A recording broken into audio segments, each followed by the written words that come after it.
All right, so get this. Today we're diving into, well, it's a war, but not your typical war.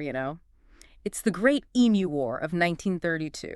Australia, soldiers, Lewis machine guns, and their enemy, emus. You heard that right, emus. So you know those articles you sent about this whole thing? We're going to take those, pick out all the good stuff, and really get to the bottom of this bizarre event. It really makes you think about, humans and nature and how we think we're so dominant. Totally. Okay, so picture it.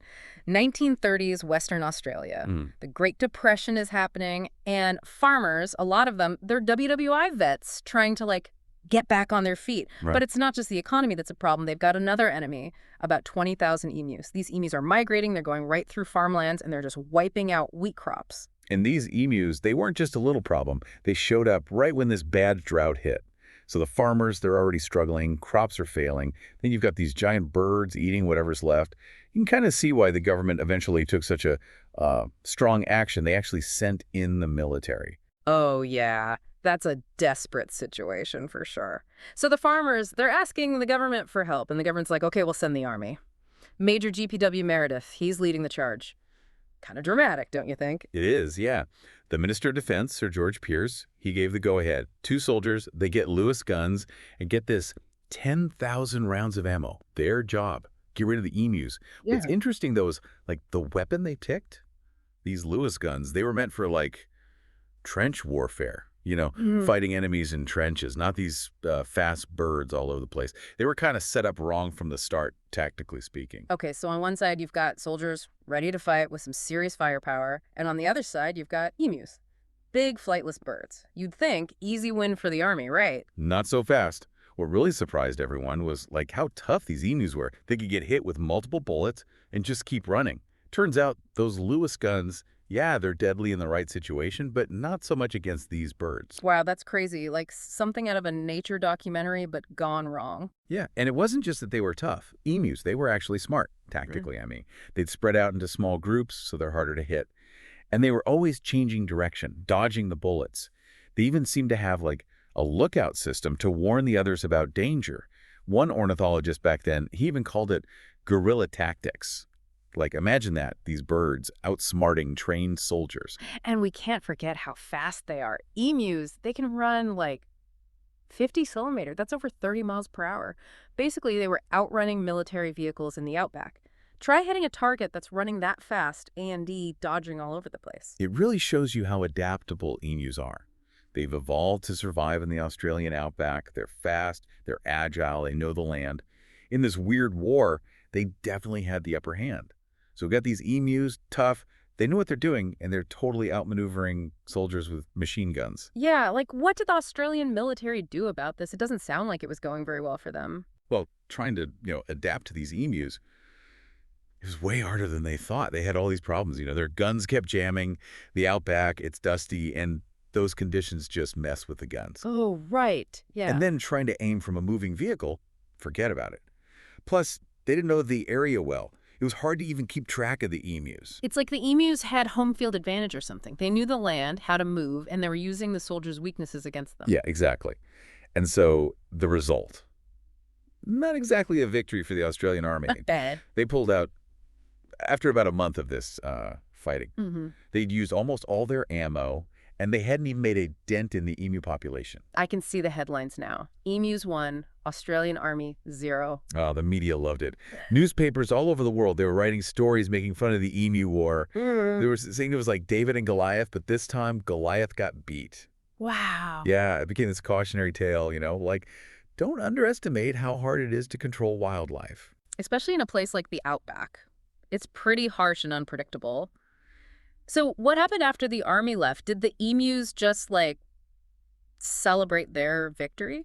Well, the emus, they were doing just fine. They definitely showed everyone how tough they are. Mhm. As for the Australian government, well, people all over the world were making fun of them.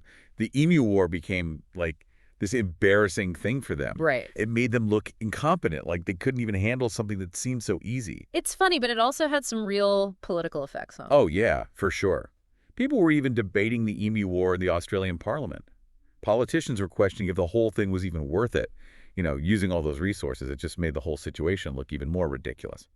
So to recap, the war was a total flop. The government's a laughingstock, and the emus are still out there doing their thing. What did the government do then? Did they just give up? Well, they did finally admit that maybe machine guns weren't the best way to deal with emus. They tried something else instead. Oh, Something less dramatic, but more practical. so no more big battles in the outback. Not really. They did send soldiers back out with guns, just for a bit. Hmm. But it didn't work any better the second time.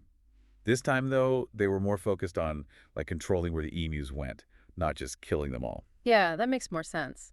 So how did they finally get a handle on the emus? They started offering bounties. Basically, you get paid for each emu you kill.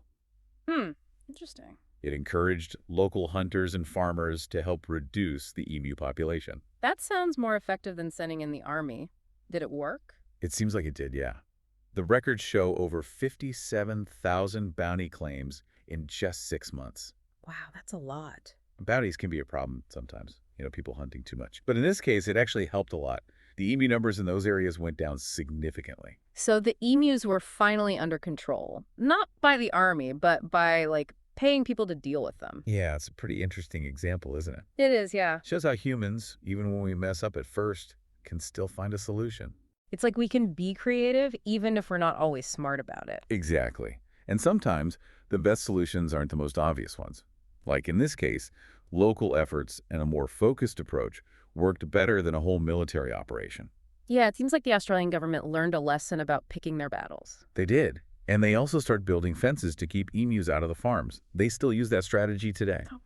Yeah, it's simple, but it works. It shows that they realized they needed to, coexist with the emus, not just fight them. So in the end, the emus didn't lose exactly, but they were managed in a way that protected the farmers and the emus. Right.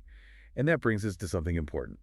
What the Emu War means, its legacy. It's not just a funny story. It's a reminder of how complicated things are between humans and nature. It's definitely both funny and thought-provoking. It makes you realize that we humans, we don't always have control over nature.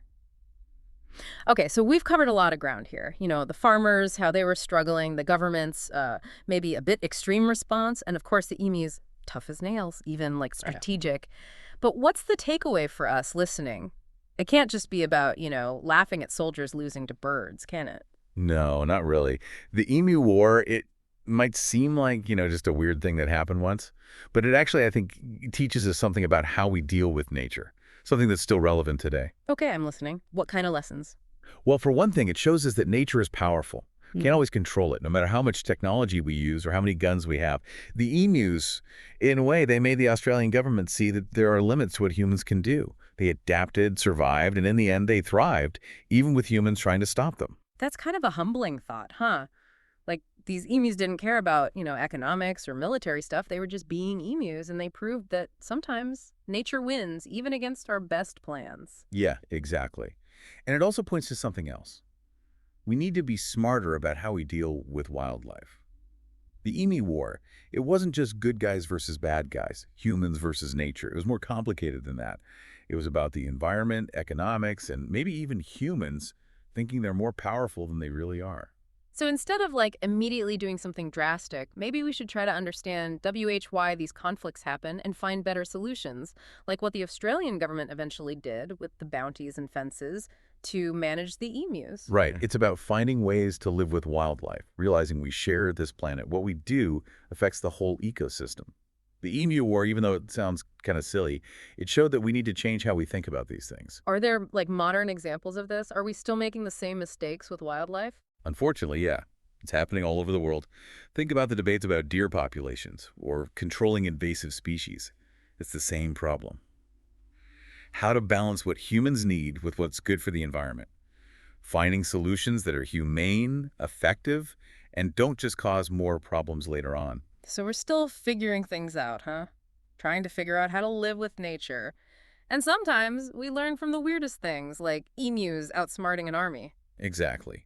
The Emu War might seem like a forgotten story now, but it still influences how we think about our relationship with wildlife, even in subtle ways. Well, I feel like we've learned a lot today diving into this emu war. It's a crazy story with some unexpected twists and heroes, I guess you could say.